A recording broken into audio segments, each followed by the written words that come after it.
Hello and welcome to Super IAS. This video is about current affairs of 8 November 2019. Dear aspirants, connect with Super IAS through WhatsApp. The number is given in the video description. Save our number and send your name through WhatsApp. If you connect, you get all these videos directly in your phone. You can always message us your queries and your problems and we will reply you as soon as possible.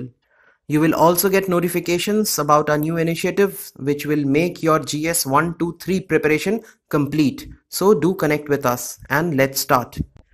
The first news is Khadi gets separate HS code. HS code stands for Harmonized System Code. It's a 6-digit identification code, unique identification code, which will give Khadi a unique identity in the international market. This HS code has been developed by World Customs Organization. Note it down, it's important for MCQs. This HS code has been given by Commerce and Industry Minister. This move will boost exports of Khadi in the near future. Now, Khadi industry comes under Khadi and Village Industries Commission KVIC, which comes under administrative control of MSME Ministry. It's important for prelims because of harmonized system. A question might come on harmonized system or Khadi and Village Industries Commission. For mains, it's important because you might get a question on the topic of development of handloom textile in India. So when you write an answer to this topic, you can accommodate this piece of news in your answer. The second news comes from BIMSTEC. BIMSTEC Port Conclave will be held in Visakhapatnam, Andhra Pradesh. The conclave is going to focus on increasing economic cooperation through EXIM trade and coastal shipping. It will also focus on investment opportunities, best practices adopted for productivity and safety of ports. The full form of BIMSTEC is Bay of Bengal Initiative for Multi-Sectoral, Technical and Economic Cooperation. It was started in 1997. Originally, it had 4 members, that is Bangladesh, India, Sri Lanka and Thailand. Later on, Myanmar, Nepal and Bhutan joined in. Now 5 countries belong to South Asia or SAARC and 2 belongs from Southeast Asia or ASEAN. So it forms a bridge between South Asia and Southeast Asia. This body is generally important because it has 22% of world population and a combined GDP of $2.7 trillion. Its rate of economic growth has been impressive. From 2012 to 2016, it has grown between 3.4 to 7.5%. Bay of Bengal has vast untapped natural resources. 1/4 of world's traded goods are crossing Bay of Bengal every year. And it has particular importance for India as well. Like BIMSTEC connects ASEAN countries to South Asian economies. Therefore, it is important for India. India has got 2 policies, foreign policies. First is Neighborhood First and Act East policy. BIMSTEC is very helpful for these 2 policies. Then BIMSTEC also provides stronger connectivity between the people living in the coast of Bay of Bengal with Southeast Asia. And 45 million people who live in northeastern states, which is landlocked part of India, they get opportunity of connection into Bay of Bengal via Bangladesh, and also they get connection into Myanmar and Thailand via BIMSTEC. From strategic point of view, BIMSTEC is very important because Bay of Bengal has got Malacca Strait, which is a choke point for China's trade. Therefore, China is getting very assertive in Bay of Bengal. Time and again, Chinese ships and Chinese submarines visit the Bay of Bengal. So India needs to consolidate its position in Bay of Bengal, and that could be done through BIMSTEC by the cooperation of the member countries of BIMSTEC. So in prelims, it is important because a general question on BIMSTEC can show up. Who are the members? When was it found? And for mains, it is particularly important because you can get questions on topics like importance of BIMSTEC and how BIMSTEC is important for India and India's relation with its neighbors. That's the second topic.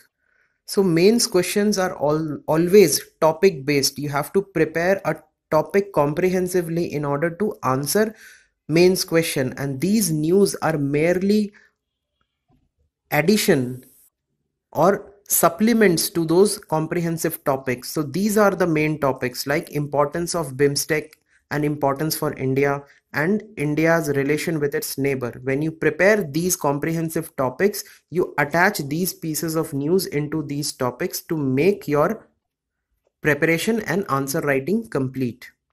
Now the third piece of news which we see is import of onions. Onion prices are skyrocketing these days, so we are importing onions from Afghanistan, Egypt, Turkey and Iran. This topic is important because we wanted to discuss this issue of fumigation. See, whenever we import any kind of food product or organic product from any country, the rule is that the exporting country will fumigate the product and then send to India. Now, fumigation is done mainly to control pests, so that whatever product we import, it should not contain any pest from that country. But it also increases the price of the product because the exporting country has to spend additional money to fumigate. But this time we need onions so badly and at a much cheaper price that we have let gone that rule of fumigation. Now we have said that there is no need for any fumigation, just send us the onion and we will fumigate it in India. So fumigation is done by toxic gases like methyl bromide and phosphine. Methyl bromide is forbidden in many developed nations. In rich countries, they are restricted under Montreal Protocol because methyl bromide is harmful for the ozone layer. It causes ozone depletion.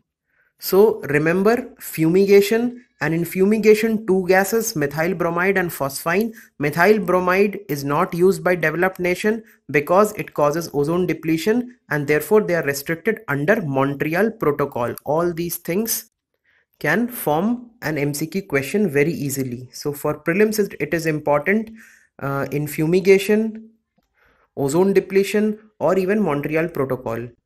For mains it is not that important.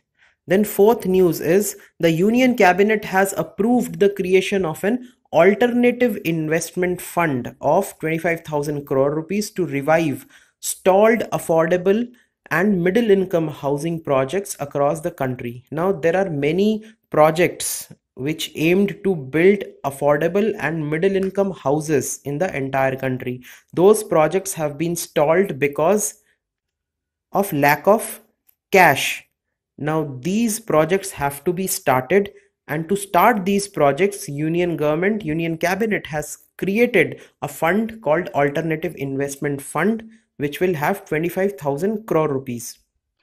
And it will be used to restart these stalled projects. Now what is Alternative Investment Fund?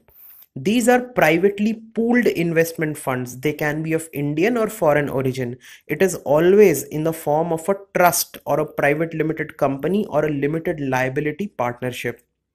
Now, private equity, venture capital, hedge fund, real property, commodities, tangible assets, these are all examples of alternative investment funds. Okay, and AIF is regulated by SEBI. This particular fund will have 25 crore rupees. 10,000 will be given by government and remaining 15,000 will be given by SBI and LIC. This entire fund will be managed by SBI Cap Ventures Limited, which is under SBI Capital Market, and the projects which are eligible to get money under this fund are affordable middle income housing projects which have net worth positive. They have to be registered under RERA and they should not be deemed as liquidation worthy. The projects which have been classified as NPA will also be eligible to receive funds.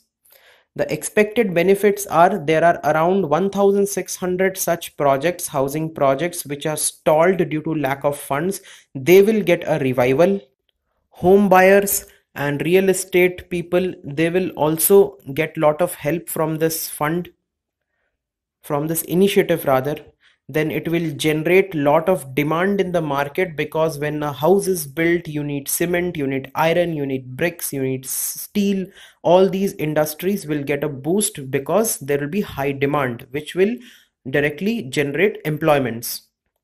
There will also be good commercial returns for the investors.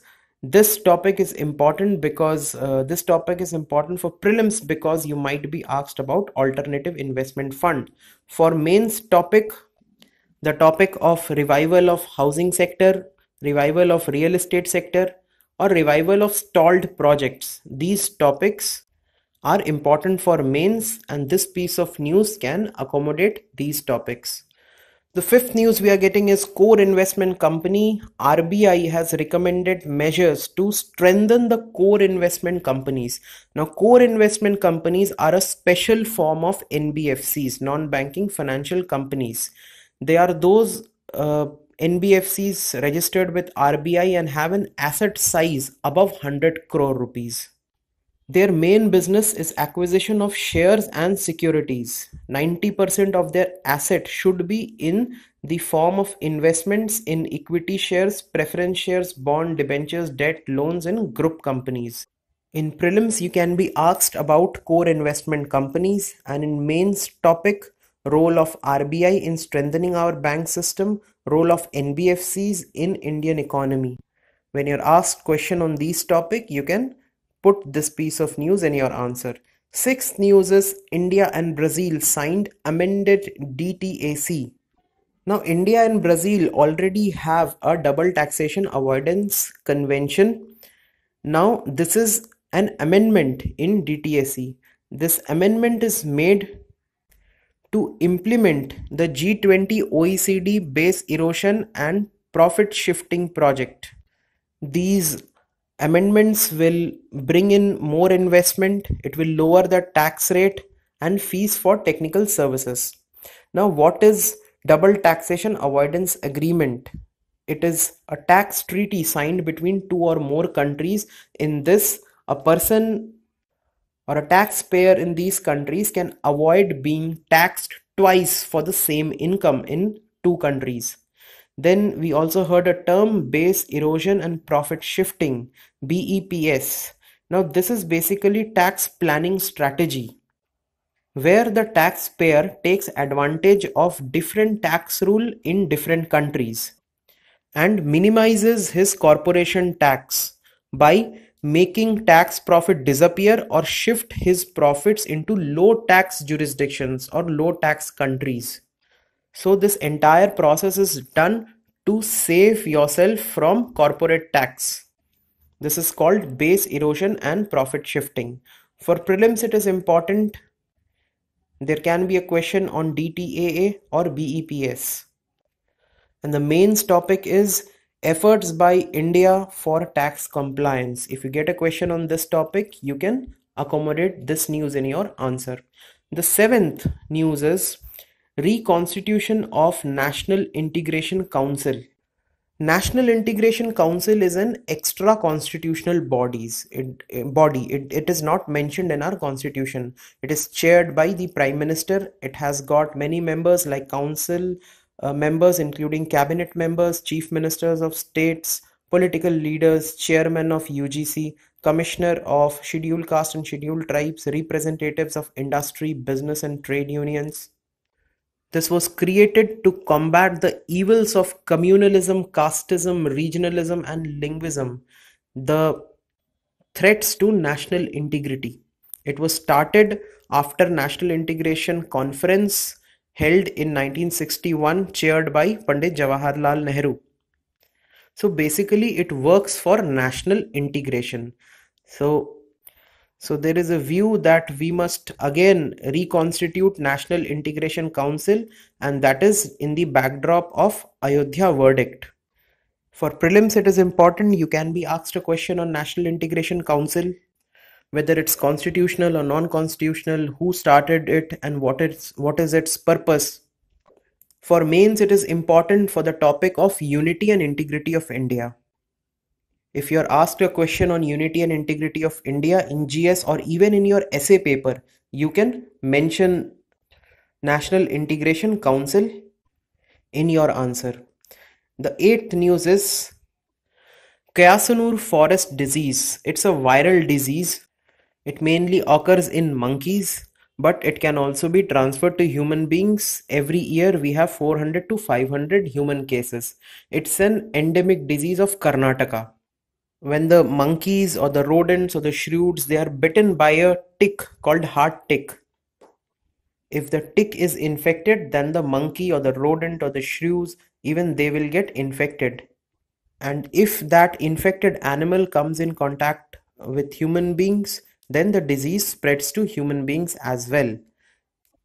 In humans, it causes chills, fever, headache, severe muscle pain, vomiting, gastrointestinal symptoms, bleeding, low blood pressure, low platelet counts, and etc.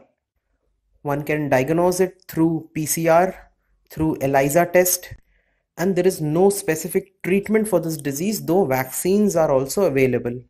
So for prelims, it is important about Kyasanur forest disease or the location of Kyasanur forest.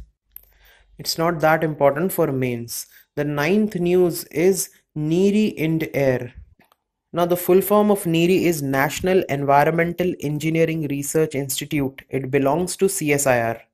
It launched an interactive online repository called IND-AIR. Full form is Indian Air Quality Studies Interactive Repository. This will make air quality research available to everyone. Now anyone can easily access the internet to find the data of air quality research. It is important for prelims as there can be an MCQ on IND-AIR, and for mains the topic is air pollution. When you get a question on air pollution, you can mention this IND-AIR. The 10th news is Office of Profit. President Ramnath Kovind rejected a petition demanding disqualification of 11 Delhi MLAs of Aam Aadmi Party. President took the opinion of Election Commission and rejected this demand. Now, what is Office of Profit? Any MP or MLA who is already the member of parliament or member of legislative assembly, they cannot accept any other government office and receive any other benefits. If they do, it is called Office of Profit. Hence, they will be disqualified. The rules of disqualification under Office of Profit for a MP is in Article 102 of the Constitution, and for an MLA, it is in Article 191. One can be disqualified for holding an office of profit under Government of India or state government, for being of unsound mind, for being an undischarged insolvent, or for not being an Indian citizen or acquiring citizenship of another country. These are the reasons when one MP or an MLA can be disqualified. This is important for prelims as MCQs can be formed with the given information. It is also important for mains. The topics for mains are Office of Profit, powers of the Election Commission. So whenever you get questions on these topics, you can mention this piece of news in your answer. So that's all for today. Thank you for listening.